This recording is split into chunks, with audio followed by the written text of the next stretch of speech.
Thanks for listening to the Tech Tools for Teachers podcast, where each week we talk about a free piece or two of technology that you can use in your classroom. I'm your host, Shanna Martin. I'm a middle school teacher, technology coach, and personalized learning coordinator for my district. And I'm her producer and husband, Fuzz. Hello. Hello. We are 2/3 of the way to 100 episodes. Wow. Actually, when we were 2/3 of the way through the last episode. We were technically 2/3 of the way, but rounding. Now we're here. Numbers. Yes. We're on episode 67. Mm-hmm. Kind of crazy. Yeah, and Rooster is here with us. Yes, I have a puppy on my lap right now because she is having fear of missing out. And if I put her in the crate or leave her upstairs, she will either bark or go potty everywhere. So she's hanging out with us tonight. So who knows? So she's on my lap. Maybe she'll join the podcast. Yeah. Alina snored. Maybe Rue will say your name. We'll see. We'll see. Hopefully she'll sleep. Hopefully. So, yeah, we're doing this whole online learning thing. Well, I'm still in hybrid mode where I have kids online and kids in the classroom. And our house is hybrid because we have one kid online and one kid in the classroom. And we've made it a month. So we're 4 weeks in. And so far, we just keep plugging along. Yeah. And everyone's kind of doing their part. And the kids, they have such good attitudes. I had said this to you and I think my colleagues this week that despite everything going on, like my kids have Be a Good Human Day and they're all like coming up with positive messages and positive quotes. And it was just really kind of cool to see that like they're just happy to be with each other and learning. So I appreciate that from them, which was kind of cool. So anywho, today we are focusing on online learning Chrome extensions. So I've done an episode of Chrome extensions before, but just looking at some new ones, especially because we have some kiddos working at home and some teachers that are still like full online at home, and we have this hybrid stuff going on. So I was trying to find tools that kind of make everyone's life a little bit easier, especially with our Chrome extensions. Most of our kids are using Chromebooks, and you can add these extensions obviously to Google Chrome. So today, our first tool, which was also brought up a while ago, I'm trying to think, when dear old Trisha Lewis brought up web paint, and I said when we had a episode where we were going to talk about whiteboard tools, that web paint would be an extension we talk about. So web paint, if you haven't tried it, it is fantastic. It basically gives you writing tools over any screen that you have. Okay. So if you're sharing your screen with students, if you are like in a Google Meet and you're sharing things, I know Google's done a ton of updates and they're all going to upload October 1st. So they'll probably be more like Google Chat next week or the week after. But it gives you a full set of writing tools, which is really cool. A lot of our special ed teachers have found it to be great because they can explain to their kiddos that are not in the same room as them. And you add the extension on just like you would for any other extension. And then in the upper right hand corner, you get this whole toolbox, which is awesome. You open up web paint and you get a pencil and you can start writing with your pencil. And then you have like the little inky thing where you can, it's like an ink. I called it like a pen. It's an ink dropper, like a dropper. Oh, okay. Yeah.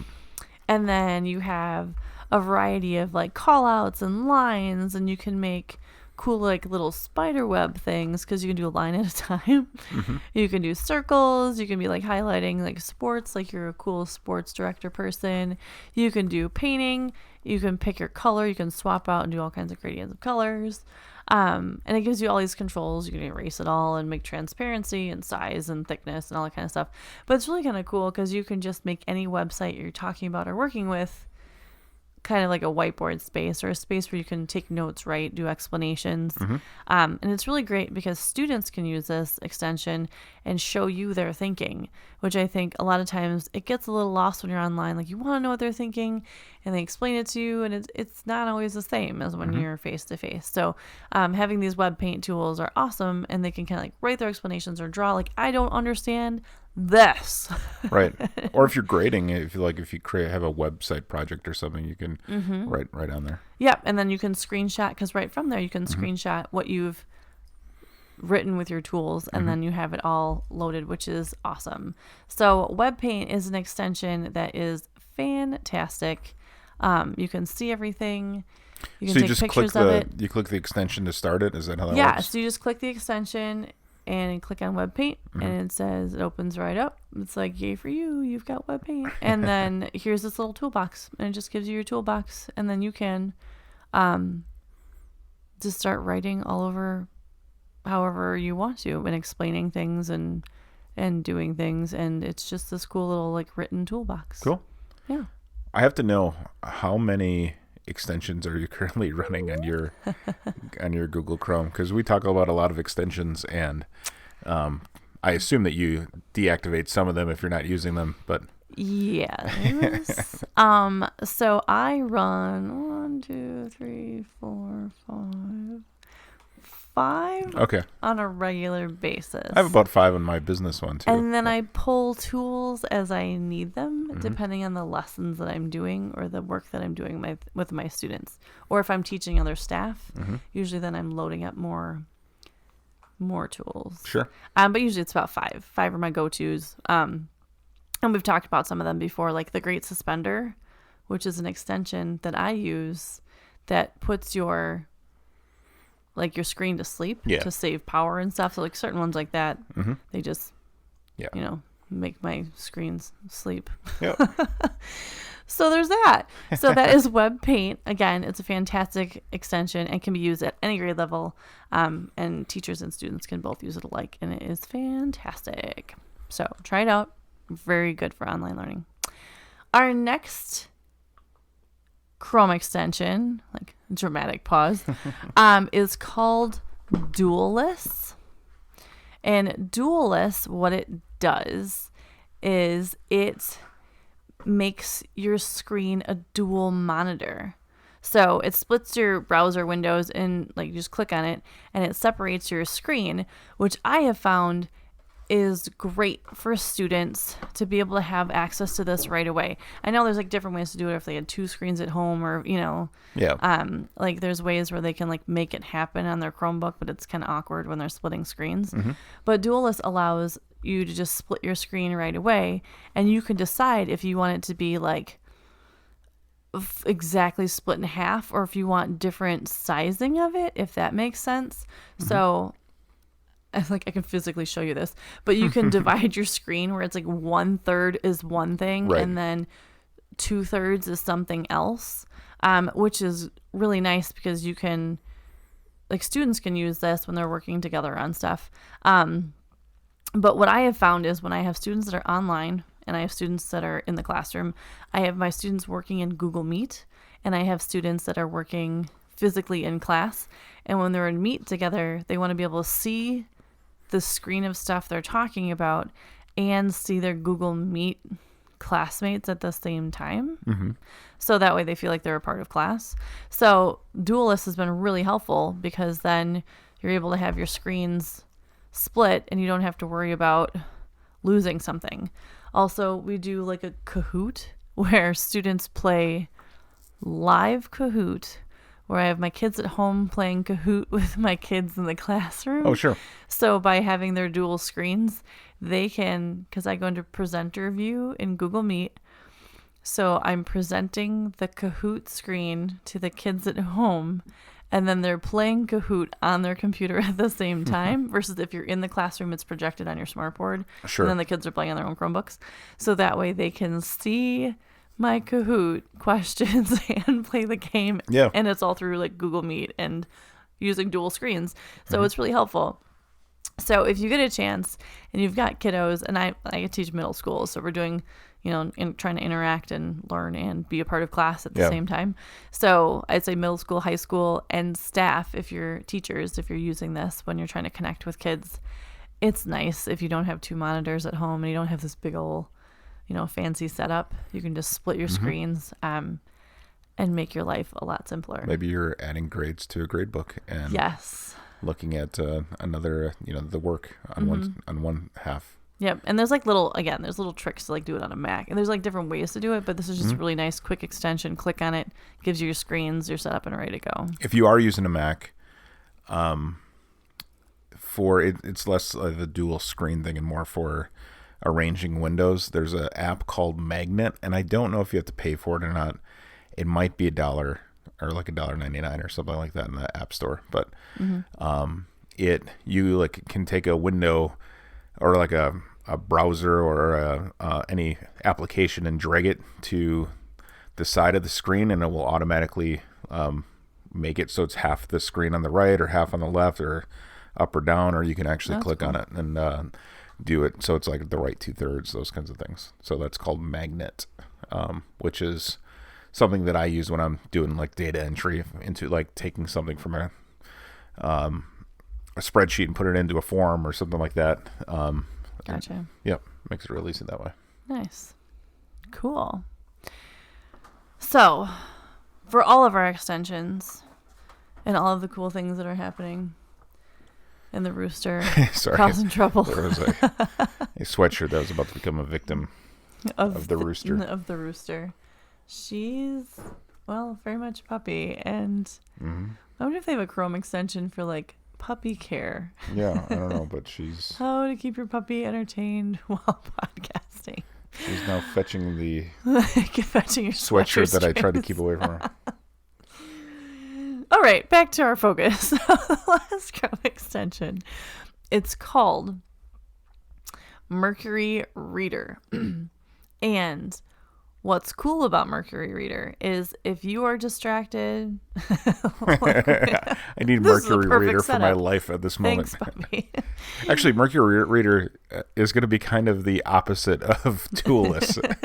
This is true. So that actually is very true. So Dualist is giving you your split screen, and then Mercury Reader clears everything off your screen.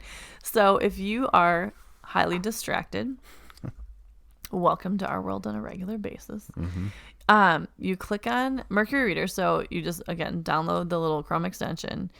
What's cool, it's like this little rocket ship. I should say Dualist is like a little split piece of paper so you can find their little pictures. Okay. But Mercury Reader, what it does is you click on an article and you click on Mercury Reader and it clears out everything, like all of the extra pictures, all of the ads, all of the videos that jump up.